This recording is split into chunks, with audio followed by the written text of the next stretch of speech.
Hi everyone.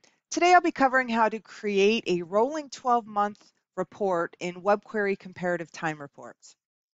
I have a report here that has already started. So far I've given my report a name and I've selected a few fields for my report, branch name and sales.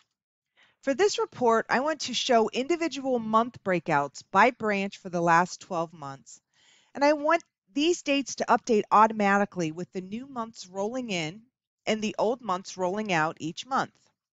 Let's click on the time button. This is where we can add the date breakouts that we want to include on our report. First, choose the date you want to use for the date breakouts under time dimensions to use. In this case, I want to use invoice date, but you can use any of the dates listed.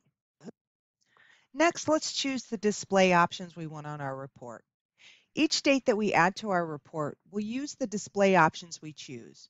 Each date will have two time periods, the first time period and the second time period, and the dates will have two analysis options, the difference and the percent difference.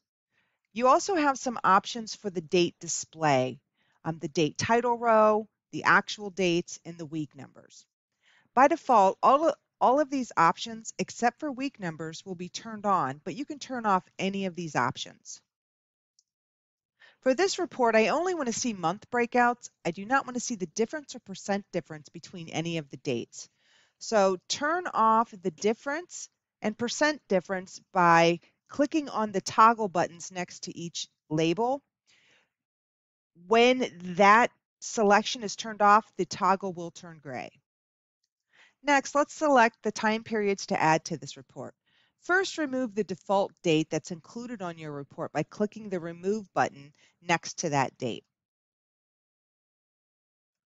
Under Time Periods to Add, click the drop-down list.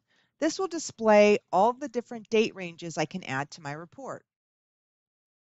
You have many options to choose from when adding time periods. I want to choose dates that compare month versus month prior. These will be named months 1 month ago versus 2 months ago, months 3 months ago versus 4 months ago, months 5 months ago versus 6 months ago, and so on. The first time period I want to add is months 1 month ago versus 2 months ago. Find that in your list, click on it. The date will translate for the time period that currently represents, and then click the Add button. That's my first date. Now I want to add another date for 3 months ago versus 4 months ago. Find that in the list. It translates.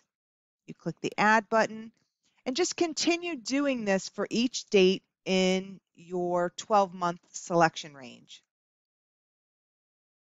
So next I will choose 5 months versus 6 months ago. Then I want 7 versus 8.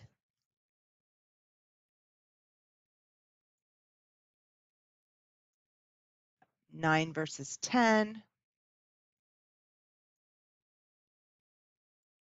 And finally, 11 versus 12.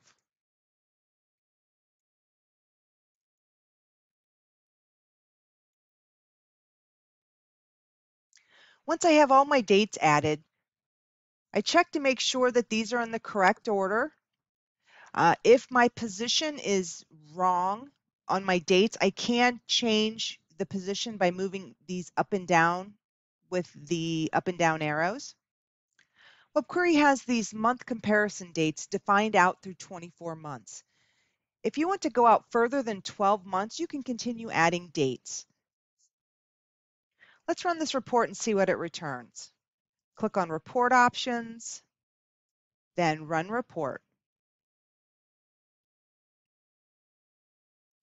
As you can see, this report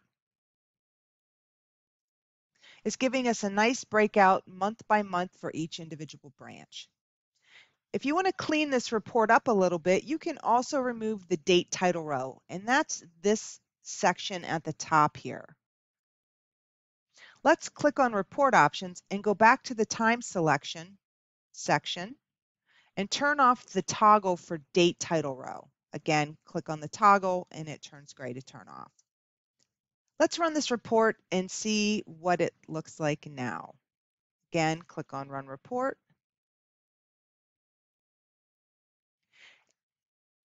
You can see now that the date title row has been removed. Our report looks a little cleaner without that extra heading at the top.